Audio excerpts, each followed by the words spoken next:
గ్రంథం 3వ అధ్యాయము 7వ వచనమును ధ్యానించుకుందాము. ప్రకటన గ్రంథము 3వ అధ్యాయము 7వ వచనం.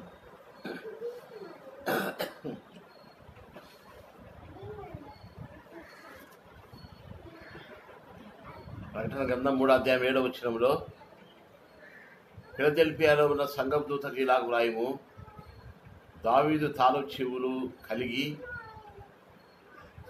ఎవడును వేయలేకుండా తీవాడును, ఎవడును తీయలేకుండా వేయవాడునైనా సత్యస్వరూపేగు పరిశుద్ధుడు చెప్పు సంగతులు ఏమనగా, నీ క్రియలు నేను ఎరుగుదును, నీకున్న శక్తి కొంచెమైనను నీవు నా వాక్యం గైకొని నా నామం ఎరగనలేదు. ఇదిగో తలుపుని ఎదుట తీసించున్నాను, దాని ఎవడును వేయనేరడు. 9 యూదులు కాదు, యూదులమని చెప్పుకోవచ్చు ప్రధాన సమాజం వాళ్ళకి నీ పాదములు ఎదుటపడి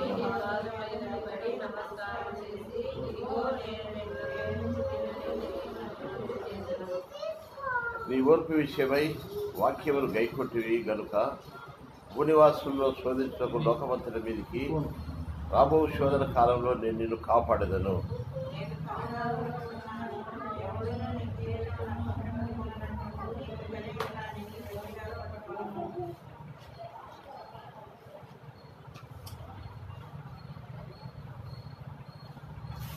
పన్నెండవ వచనం. జయించు వారిని నా దేవుని ఆలయంలో ఒక స్తంభంగా చేసేదను, అందులో నుండి వారికి మీద ఎన్నటికీ వెలపలికి పోకుండా మరియు దేవుని పేరును పరలోకమందు దేవుని యొద్ద నుండి దిగి వచ్చున్నారని చూసి తిని యెరూషలేమును నా దేవుని పట్టణము పేరును కొత్త పేరును వారికి మీద వ్రాయబడును. 13 వచనం. సంఘములతో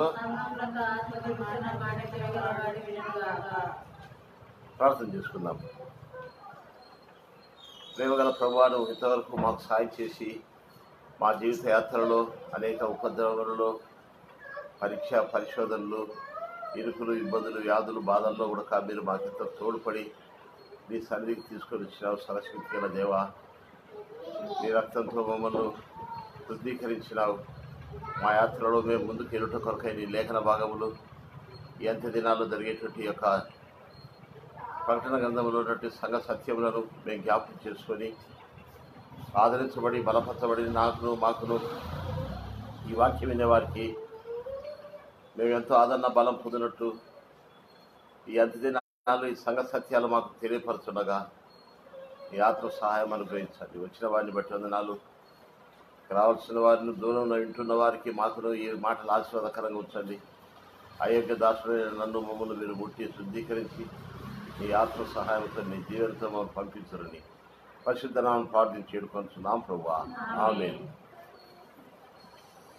ఈ ప్రకటన గ్రంథంలో ఈ అంత్య దినముల కొరకు మనకెంతో ఉపయోగకరంగా ఉంటుందని దైవదాసుడు భక్త్ సింగ్ గారు ఆయన బాగా ఉన్న దినాల్లో ఎన్నో మాటలు ఈ కడవరి కాలంలో జరిగేటువంటి పరిస్థితులు ఈ యొక్క అంత్య దినాల కొరకు ఈ ప్రకటన గ్రంథంలో 3వ అధ్యాయంలో 7 సంఘాలు ఉన్నాయి.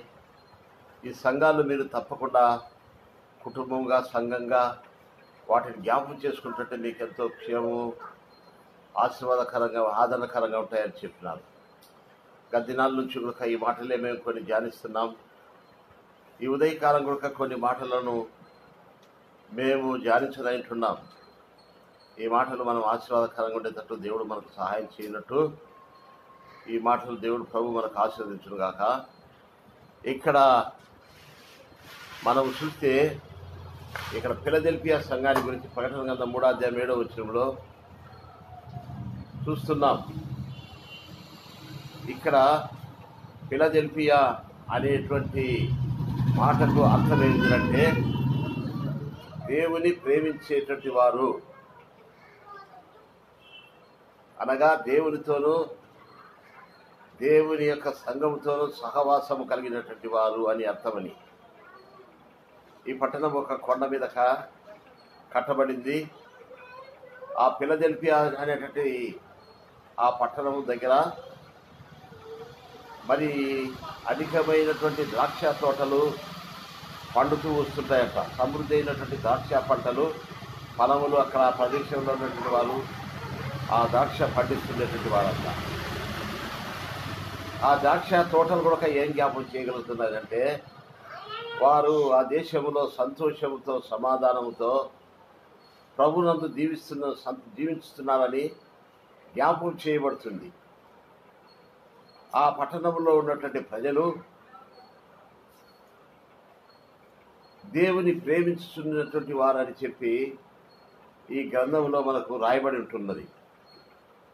ఇక్కడ చూస్తే అనగా 8వ వచనంలో, నీ క్రియలు నేను ఎరుగుదును, నీకున్న శక్తి కొంచెమైనను నీవు నా వాక్యమును నా నామమును ఎరుగనలేదు. అనగా నీ క్రియలు అనగా ఏమిటంటే కనుక క్రియాపూర్వకమైనటువంటి జీవితము నేను చూస్తున్నాను. ఆ క్రియారూపమైనటువంటి జీవితము నేను ఎరుగుదును అంటున్నాడు. దేవుని కొరకు మంచి క్రియాపూర్వకమైనటువంటి జీవితము జీవించేటువంటి వాళ్ళంగా ఉండాలని కోరుతున్నాడు. ప్రభు కొరకు, దేవుని మహిమార్థం కొరకు ఎంతోమంది గొప్ప క్రియలు చేసినారు. క్రియలు లేని విశ్వాసం వ్యర్థం అంటాడు. కాబట్టి మనకి విశ్వాసం ఉంటే దేవునికి మనం క్రియారూపంగా ప్రేమించాలి. అబ్రహాము క్రియారూపముగా ఆయన కుమారుని కూడా దేవునికి అంటే ఎక్కువగా ప్రేమించకుండా అనిపించినాం.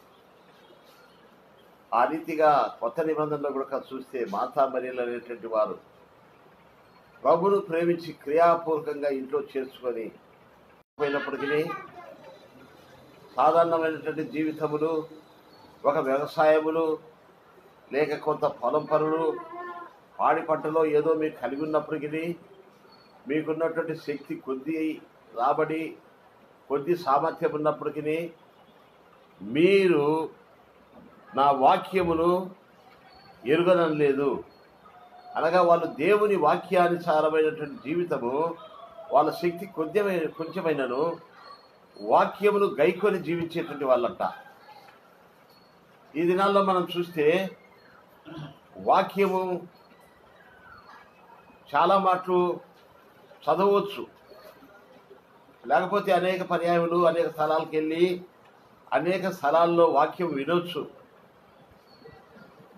అయితే ఏమిటంటే కనుక వినేవాళ్ళు ఉన్నారు, వాక్యం చెప్పేవాళ్ళు ఉన్నారు, వాక్యమును తెలియపరిచే వాళ్ళు ఉన్నారు. అయితే వాక్యం విని ఈ చెవున వదిలిపెట్టే వాళ్ళు చాలామంది ఉన్నారు. అయితే వీళ్ళు అట్లా కాదు, వాక్యానుసారంగా వాళ్ళ కుటుంబ జీవితంలో, వాళ్ళ వ్యక్తిగత జీవితంలో, వాళ్ళ ప్రయాణములో, వారి పనిబాటల్లో వారు చేసేటువంటి ఏ కార్యమైనా సరే వాక్యానుసారంగా ఉందా లేదా అని వాళ్ళు తెలుసుకొని వాక్యానుసారంగా వాళ్ళ కుటుంబాలు, వారి యొక్క వ్యక్తిగత జీవితంలో వాక్యానుసారంగా జీవించేటువంటి వాళ్ళంట. ఇది చాలా సంతోషకరమైనటువంటి జీవితం. మరి చాలామంది వాక్యములు వింటాము, అయితే వాక్యానుసారంగా జీవించే సమయం వచ్చాకల్లా వదిలిపెట్టేస్తారు. అది నాకు కష్టంగా ఉందిలే వాక్యానుసారంగా జీవించాలంటే, అది నేను కాదు, ఎవరో భక్తులుగా ఉన్నటువంటి వాళ్ళు జీవిస్తారు. నా శక్తి కొద్దిగానే ఉంది, నేను సామాన్యమైనటువంటి విధవరాలను, నేను తల్లిదండ్రులు లేనటువంటి వారిని, కాబట్టి నేనేదో సాధారణమైనటువంటి పేద కుటుంబంలో జీవించినాను, నేను విద్య లేని పాములను, నాకు ఆ స్తోమత లేదు, నా యొక్క సామర్థ్యం కూడా కొద్దిగా ఉంది, ఇది నాకు కాదులేమని చెప్పేసి వీరు వాక్యమును తృణీకరించినటువంటి వాళ్ళు కాదట. కాబట్టి ఈ దినంలో మరి వాక్యానుసారమైనటువంటి జీవితం జీవించేటువంటి వాళ్ళు ఫిలదెల్ఫియా సంఘంలోనే కొద్దిమంది ఉన్నారంట. అది దేవునికి వారికి సంతోషం కలిగించిందంట. ఫిలదెల్ఫియా అంటే సంతోషకరమైనటువంటి జీవితం. వారి దేశంలో పండేటువంటి ఒక పంట కూడా ద్రాక్ష అధికంగా పండేదంట. సంతోషాన్ని చూపించగలుగుతుంది ద్రాక్ష రసం. ఈ దినములలో క్రైస్తవ డినామినేషన్లు కలిగినటువంటి వాళ్ళ మనం ఎంతోమంది ఉన్నాం. పెద్ద పెద్ద గోపురములు, భక్తి వైరాగ్యాలు ఉన్నాయి, కానీ సంతోషము సమాధానం లేనటువంటి వాళ్ళు చాలామంది గ్రామాల్లో, కుటుంబాల్లో ఉన్నారు. అది చాలా విచారకరమైన జీవితం. దేవుని అంత్య దినములలో ఈ ఫిలదెల్ఫియా సంఘాన్ని గురించి మన కొరకు వ్రాయించినాడు. నీకున్న శక్తి కొంచెమైనప్పటికీ, నీ కెపాసిటీ, నీ సామర్థ్యము, నీకు కొద్ది సమయమైనప్పటికీ, కొద్ది స్థితిలోనే నా వాక్యాన్ని విని వాక్యానుసారంగా జీవించుచున్నావు. దాని తర్వాత వాక్యానుసారంగా జీవించుతున్న తర్వాత అక్కడ ఏం రాయబడినది అంటే గనక ఇక్కడ చెప్తున్నారు, ఇదిగో నీ ఎదుట నేను తలుపు తీసించున్నాను. ఎవరైతే వాక్యానుసారమైనటువంటి జీవితం జీవిస్తారో వారి క్షేమం కొరకు దేవుడు తలుపు, ద్వారం తెరిచేటువంటి వాడంట. ఏంటి ద్వారం? ఒక భవిష్యత్తు కొరకు, ఒక ఔషధాల కొరకు, ఒక సహాయం కొరకు, ఒక కార్యం జరిగేదాని కొరకు దేవుడు మన కొరకు, మన బిడ్డల కొరకు, మన భవిష్యత్తు కొరకు కొన్ని ద్వారములు ఆయన మన ఎదుట తెరుస్తాడు. అనగా పరలోకములో, భూలోకములో ఉన్నటువంటి సహాయం అనేది కూడా ఆయన తెలిసి మనకు సహాయం పంపించేదాని కొరకు ఆయన సిద్ధపరుస్తాడంట. మన స్థితి కొద్దిగానే ఉంది, కానీ అయితే దేవుని వాక్యానుసారంగా మనం జీవించినప్పుడు నీ ఎదుట నేను ద్వారమును తెరిచెదను. ప్రవేశము, అనేక విషయాల్లో నేను నీకు ద్వారం తెరిచెదను. కాబట్టి ఈ దినాల్లో మనకి ఎక్కడి నుంచి సహాయం వస్తుంది, మనం ఎట్లా బ్రతుకుతాం, ఎట్లా జీవిస్తాం అని చాలామంది మానవులకు చింత అయిపోయింది, నెమ్మది లేక పరిస్థితి అయిపోయింది. దేవుని కృపద్వారములు, దేవుని సహాయం అనేటువంటి ద్వారములు ఆయన మనకు విప్పి మన పైన కుమ్మరించేవాడని చెప్పి ఫిలదెల్ఫియా సంఘాన్ని గురించి మనకు నేర్పిస్తున్నాడు. ఇదిగో నీ ఎదుట నేను తలుపు తెరిచి ఉన్నాను, తీసించున్నాను, దానిని ఎవడు వేయనేరడు. నేను తలుపు తెరిచినట్టు కనుక దాన్ని ఎవడు కూడా ఇక దాన్ని ముయ్యలేడు. ఆ తెరిచింది, అది ఆ తలుపు తెరిచిన దానికి, మూసేదానికి వరకును నేను నీకు ఒక అధికారమునిచ్చి, ఒక తాళం చెవులు ఇస్తాను.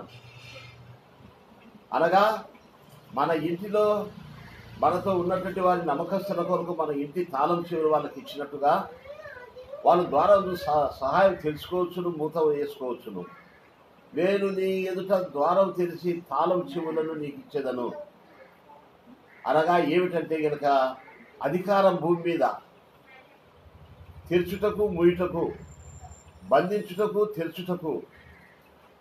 భక్త్ సింగ్ గారు చెప్పేవాడు, ఒకసారి కొన్ని సంవత్సరాల క్రితం నా కారుకి చైర్మన్ చౌరస్తా ఉంది, అది సామాన్యమైనటువంటి వ్యక్తి, ఉద్యోగస్తుడే.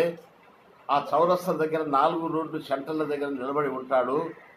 ఆ చౌరస్తా దగ్గర పెద్ద పెద్ద వాహనాలు, మినిస్టర్లు, రాజకీయ నాయకులు, అనేకమైన ప్రజలు, కార్లు, వాహనాలు, స్కూటర్లు వేల కొలది అవి ప్రయాణం చేస్తుంటాయి. అతని చేతిలో ఒక ప్రభుత్వం అని ఇచ్చేటటువంటి ఒక బిల్ల ఉంటుంది. అది చూపించగానే వెంటనే అవన్నీ క్షణంలో ఆగిపోతాయి. తర్వాత ఆ బిల్లను తిరిగి అటువైపుకు తిప్పగానే అవి వెంటనే కొనసాగిపోతాయంట. వాళ్ళు వేల కొలది సైన్యమైనప్పటికీ, అధికారులు అయినప్పటికీ, పెద్ద పెద్ద స్థానంలో ఉన్నటువంటి వారు అయినప్పటికీ, ఈ పోలీసు వారి వ్యక్తి అనేటువంటి ఆయన వాటిని బంధించుటకు, తెరచుటకు ప్రభుత్వానికి అధికారం ఇచ్చిందంట. దేవుడు మనకు తాళం చెవులు ఇచ్చి తెరచుటకు, బంధించుటకు, అనగా దేవుని వద్ద నుండి సహాయం తెచ్చుకుంటకును, శత్రుడు మన మీదికి, మన కుటుంబం మీదికి అనేకమైన ప్రమాదాలు, అనేకమైన శోధనలు, అనేకమైన సమస్యలు శత్రుడు మన దగ్గరికి తీసుకొని సాతానుడు వచ్చేటప్పుడు దాన్ని బంధించేదానికి కూడా తాళం చెవు మనకు ఉపయోగపడుతుంది. అనగా 2 రకములైన తాళం చెవులు. ఇక్కడ మనం చూస్తే ఏం చెప్పగలుగుతున్నదంటే, సాతాను అనగా యూదులు కాకయే సాతాను సమాజపు వారు మనకు ఎదుట అబద్ధములు సాతాను సమాజపు వారిని రప్పించదను. వారు నీ పాదముల ఎదురు వచ్చి పడేదరు. అనగా మన దగ్గరికి సాతాను సమాజపు వారు కూడా మన మీదకి వచ్చి పడుతుంటారు.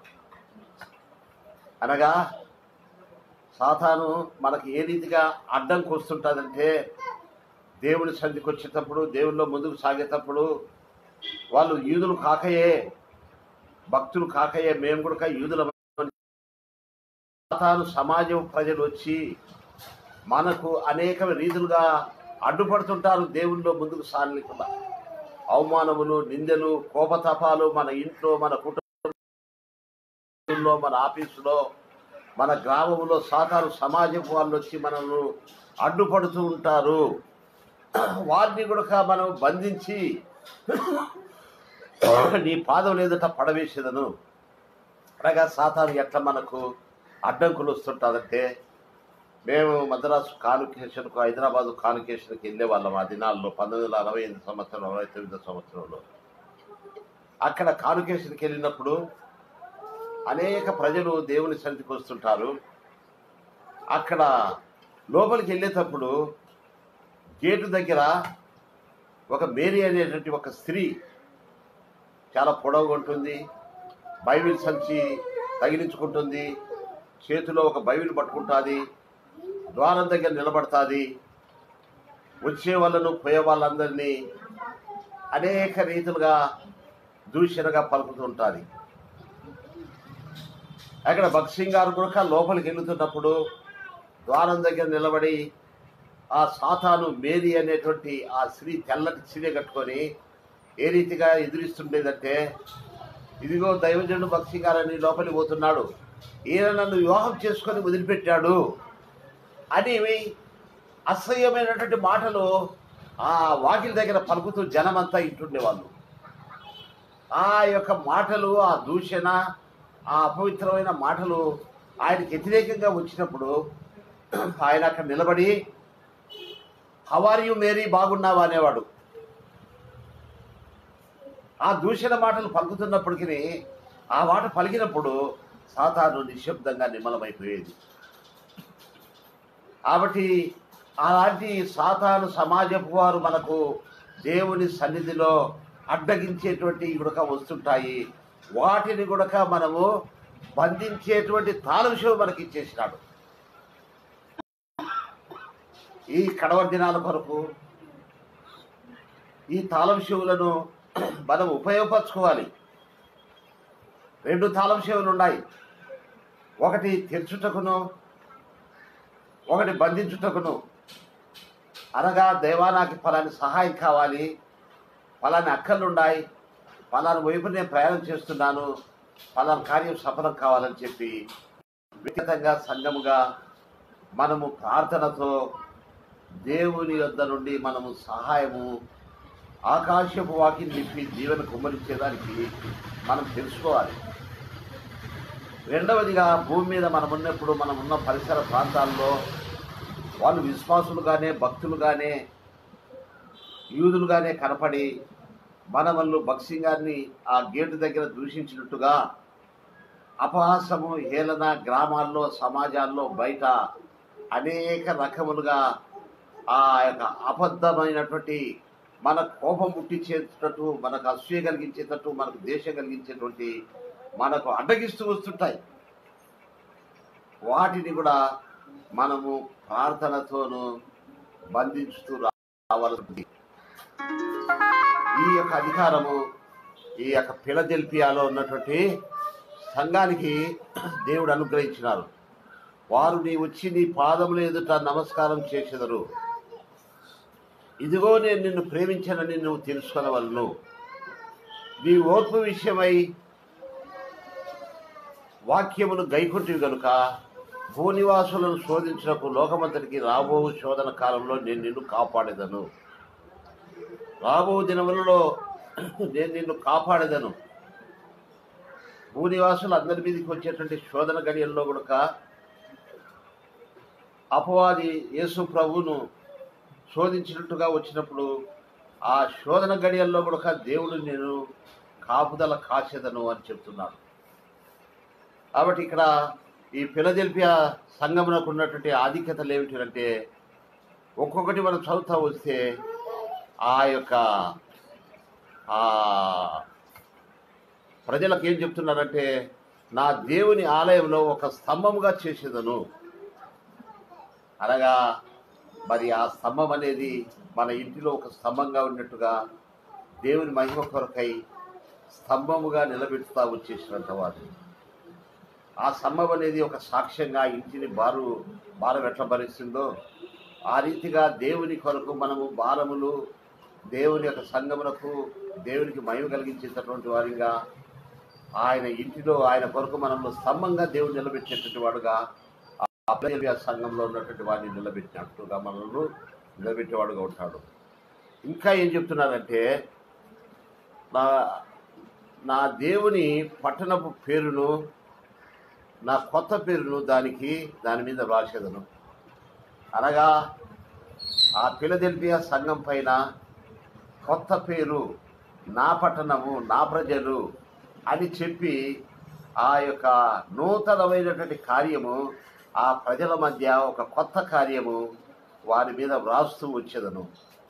యెషయా 43:19 ఇదిగో నేను ఒక నూతన కార్యం చేయుచున్నాను, దాని గ్రహించగలవా అనగా, ఆ ఫిలదెల్ఫియా సంఘములో ఉన్నటువంటి వారి యొక్క జీవితంలో అనుదినము ఒక నూతన కార్యం, వాళ్ళ కుటుంబంలో నూతన కార్యములు, సంఘంలో నూతన కార్యములు, వాళ్ళ భవిష్యత్తులో నూతనమైన కార్యములు, ఆయన చేసేటువంటి నూతన కార్యాలు ఆ కుటుంబం మీద, మీద, వారి మీద పేర్లు రాసినాడు.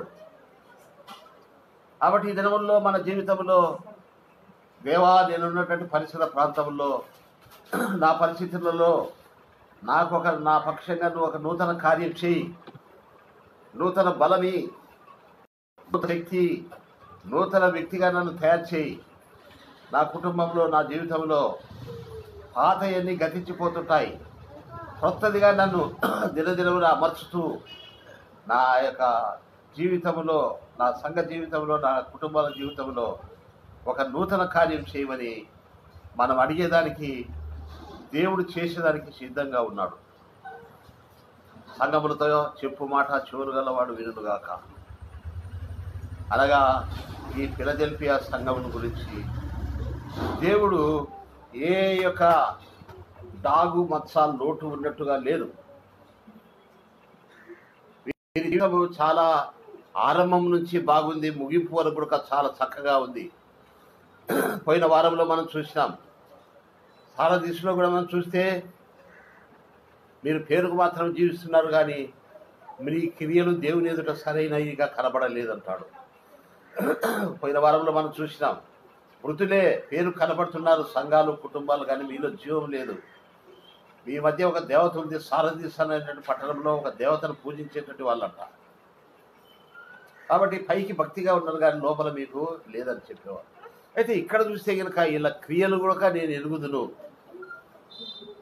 అనగా, దేవుని కొరకు సత్క్రియలు చేసేటువంటి వారిగా మనం ఉండాలని కోరుతున్నాడు.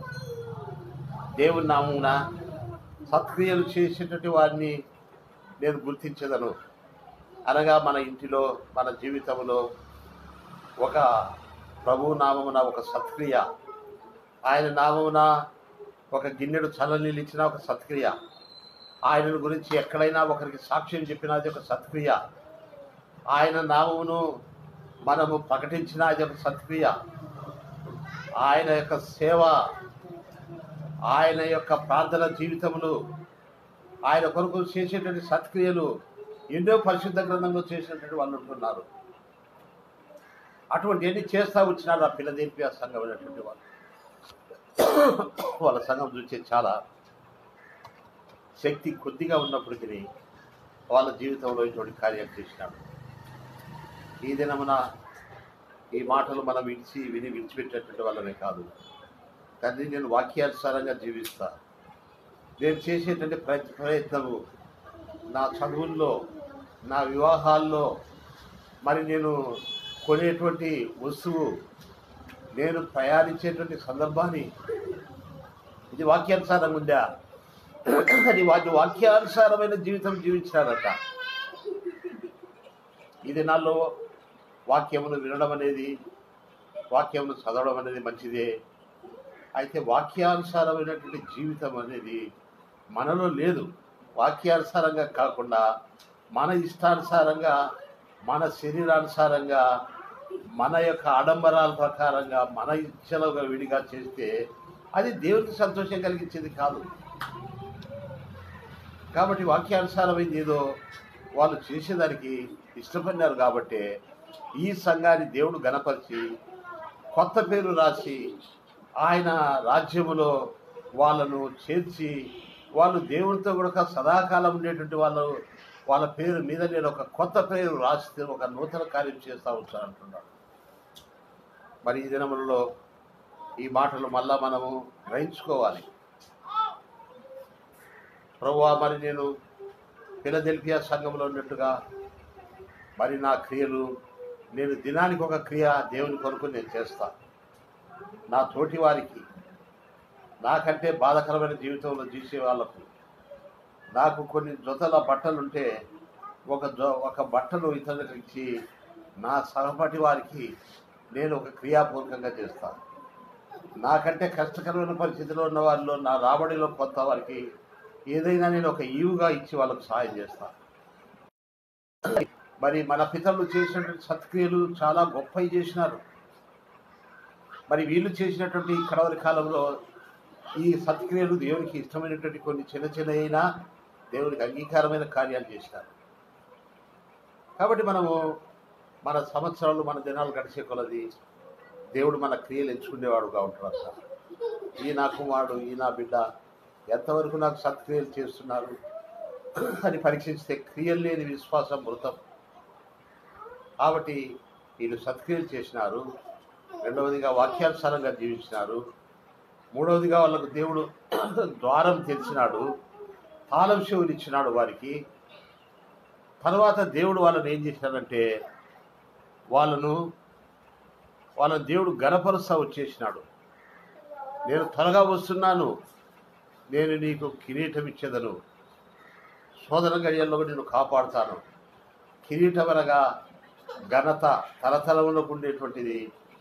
ఆ యొక్క కిరీటం అనేటువంటిది రాజులకుంటే రాజవంశంలో నుంచి వాళ్ళు అయిన తర్వాత వాళ్ళ బిడ్డలకు ఆ కిరీటం ఎట్లా ధరింపజేస్తారో, తరతరములకు ఉన్నటువంటిది మన తరతరములు పిల్లలకు కూడా ఆ ఘనత దేవుడు ఫిలదెల్ఫియా సంఘంలో ఉన్నటువంటి వాళ్ళకి ఇచ్చేసినాడు.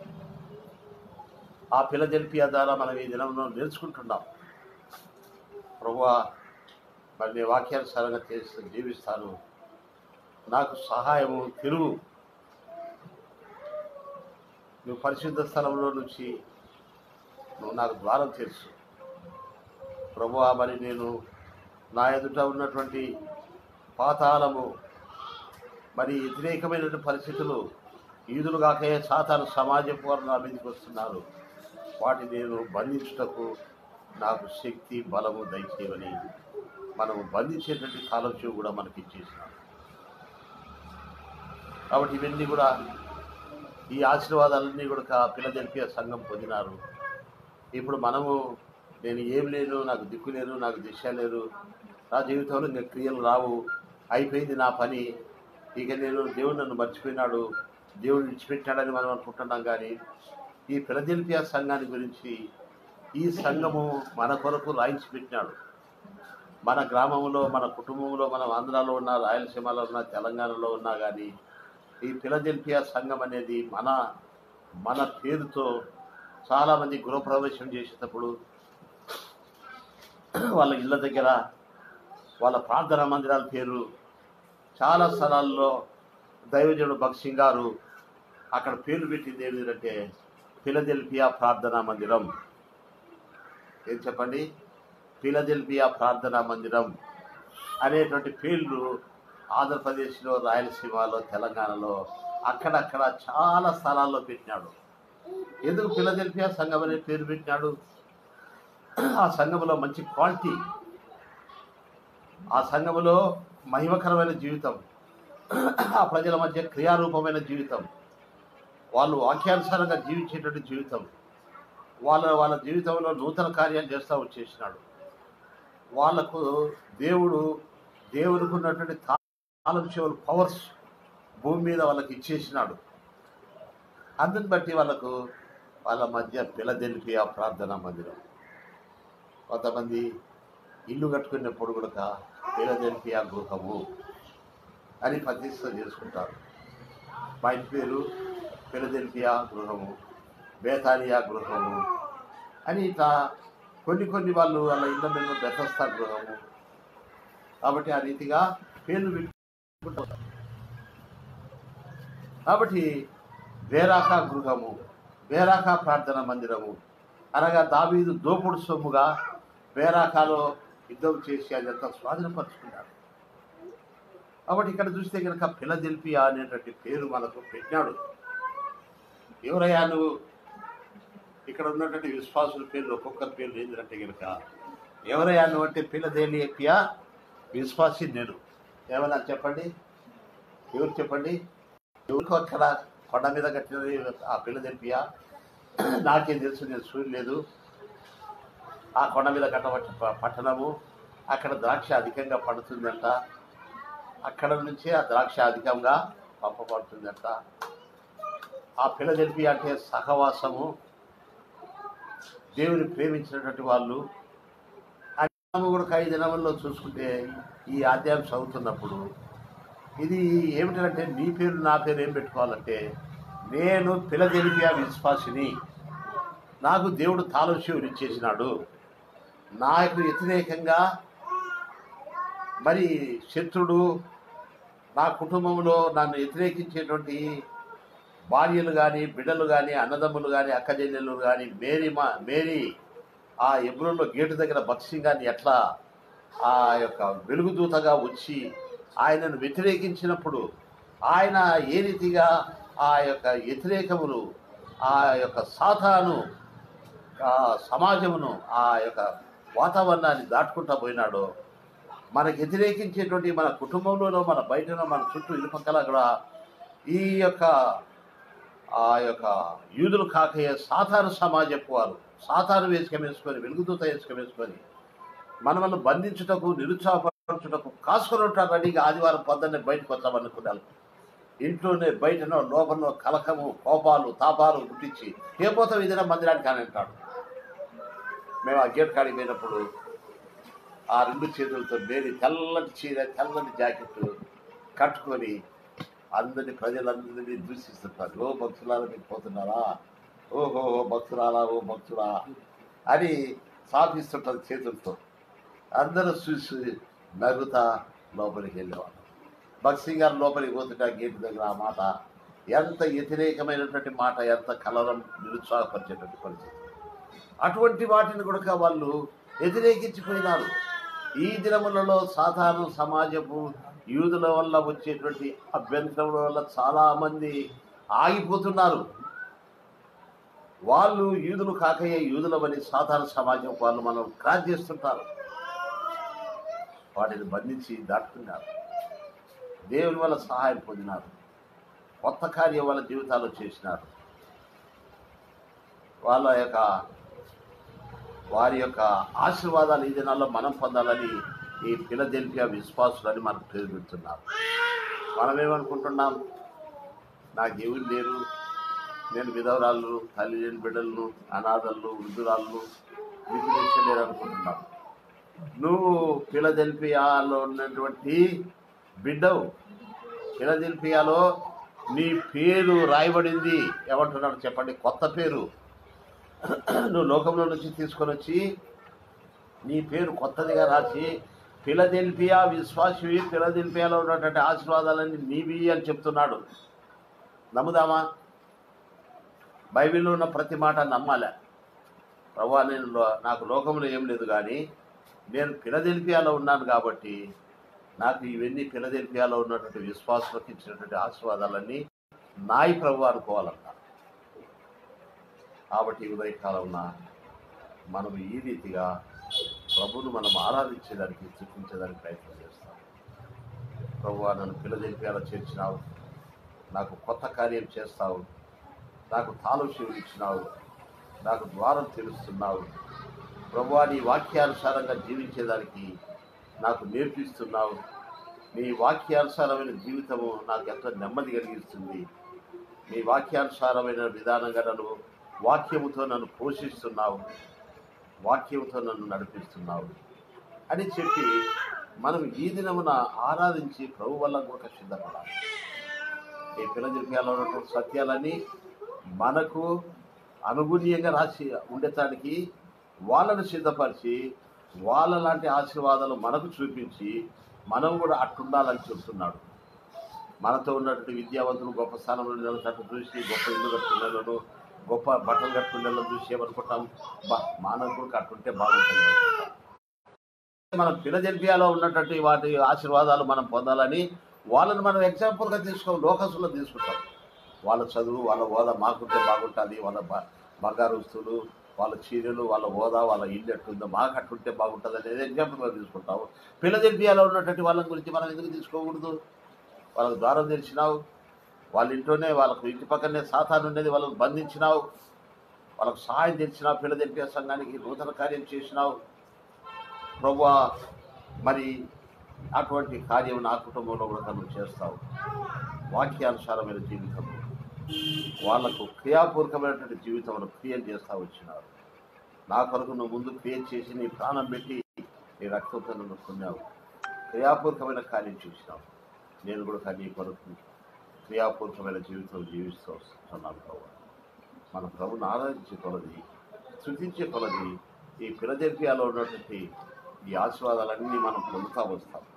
ఇవన్నీ మళ్ళా మనం ఇంటికి వెళ్ళి మోకాళ్ళ మీద చదువుకుంటూ వస్తే ఏమంటున్నాడంటే, నేను నిన్ను ప్రేమించుతున్నాను. ఏమంటున్నాడంటే, ఇదిగో నేను నిన్ను 9వ వచనంలో ఏమంటున్నాడంటే, ఇదిగో నేను నిన్ను ప్రేమించితివని తెలుసుకున్నట్లు చేసినాను. నేను నిన్ను ప్రేమించానయ్యా.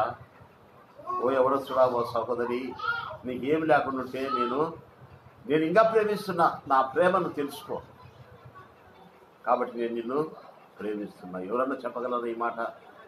ఫిలదెల్ఫియా సంఘాన్ని ప్రేమించినట్టు దేవుడు మనల్ని ప్రేమించి మనకు లేని అన్ని ఆయన అనుగ్రహిస్తూ వస్తున్నాడు. మనం ఏ పాటి వారిని? పెద్ద పెద్దలు, ధనవంతులు మనం ప్రేమిస్తే వాళ్ళు ఎంతో సహాయం చేసి ఈవులిచ్చి ప్రేమిస్తారు. దేవుడు ఇవన్నీ మనకిచ్చి మనల్ని ప్రేమిస్తున్నాడు. ఫిలదెల్ఫియా సంఘాన్ని ప్రేమించాడు కాబట్టి అందుకే వాళ్ళని గురించి దేవుడు వాళ్ళకు ఘనత, ఆ దేవుని ప్రేమను వాళ్ళు గుర్తించి వీళ్ళు కూడా దేవుని ప్రేమించి దేవునితో సహవాసం చేశారు. కాబట్టి అందును బట్టి ఆ ఫిలదెల్ఫియా సంఘాన్ని ప్రేమించే సంఘము, దేవుని ప్రేమించే సంఘము ప్రజలు అని చెప్పి ఆ గ్రంథంలో ఆ పేరు ఫిలదెల్ఫియా రాశారు. ప్రభువా, నన్ను ప్రేమించినావు, నేను కూడా నిన్ను ప్రేమించి నా హృదయపూర్వకమైన క్రియలతో, స్తుతులతో, ఆరాధనతో నిన్ను ఆరాధిస్తున్నాను తండ్రి అని